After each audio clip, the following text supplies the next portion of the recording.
Hello everyone, welcome back to our channel. నేను ఈరోజు chicken dum biryani చేస్తున్నానండి. బాస్మతి రైస్ నానబెట్టుకున్నాను 2 అవర్స్. తర్వాత వాటర్ సెపరేట్ చేశానండి. చికెన్ 1 కేజీ తీసుకున్నాను. అందులో పుదీనా, కొత్తిమీర యాడ్ చేసి అల్లం వెల్లుల్లి పేస్ట్, పెరుగు యాడ్ చేసి కలిపానండి. ఇది 1 గంట సేపు నేను మ్యారినేట్ చేశాను. నేను మ్యారినేట్ చేసిన చికెన్ని ఆయిల్లోని బాయిల్ చేస్తున్నానండి. అందులో నేను ఆనియన్స్ ఫ్రై చేసుకున్నాను ఆల్రెడీ, అవి కూడా యాడ్ చేశాను. ఇవి ఉడికిన తర్వాత మనం రైస్ యాడ్ చేసుకుందాం. ఇంట్లోని పుదీనా పెంచుకుంటున్నానండి, ఇలా బిర్యానీ చేసినప్పుడు ఉపయోగపడుతుందని. చికెన్లోని నేను టమాటా ప్యూరీ వేసుకుంటున్నానండి.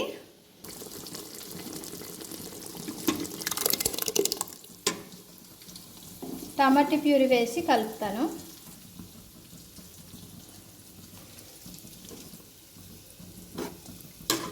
కలిపిస్తానండి. ఇది ఉడికే వరకు నేను మూత పెట్టేస్తున్నానండి. మూత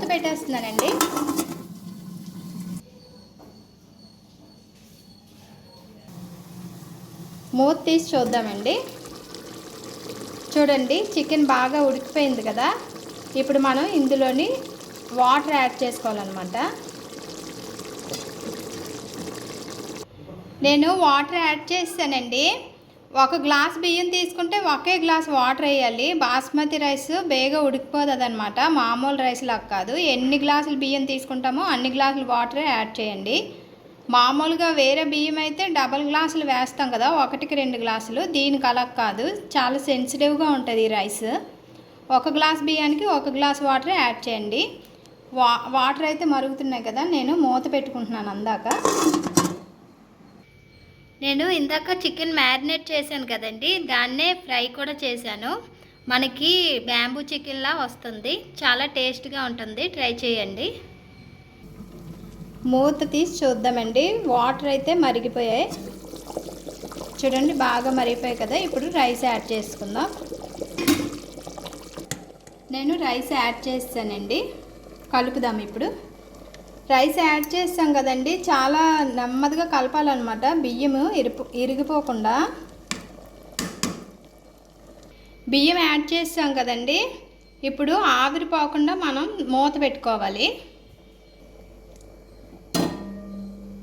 మూత అయితే పెట్టానండి.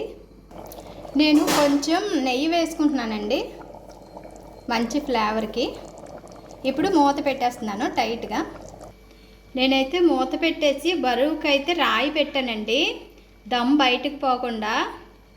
అలా చేయడం వల్ల మనకి ఆవిరి బయటకు పోదనమాట. ఫస్ట్ ఒక 3 నిమిషాలు అయితే హైలో ఉంచుకోండి, తర్వాత సిమ్లో పెట్టేయండి. ఒక 10 నిమిషాలు, 10-12 నిమిషాలు సిమ్లో ఉడకనివ్వాలి.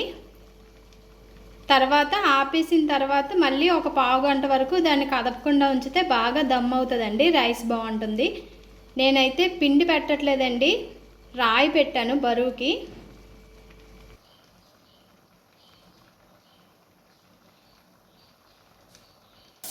స్టవ్ అయితే ఆపేసానండి. ఓకే ఫ్రెండ్స్, చూద్దాం బిర్యానీ ఎలా ఉందో. రుచికరమైన దమ్ బిర్యానీ రెడీ అయిపోయిందండి. ఈ వీడియో కనుక మీకు నచ్చినట్లయితే like and subscribe to my channel. మరిన్ని వీడియోస్ కోసం నా ఛానల్ని సబ్స్క్రైబ్ చేసుకోండి. ఈ వీడియోకి అయితే ఒక లైక్ ఇవ్వండి, నా వీడియోని షేర్ చేయండి. Bye friends.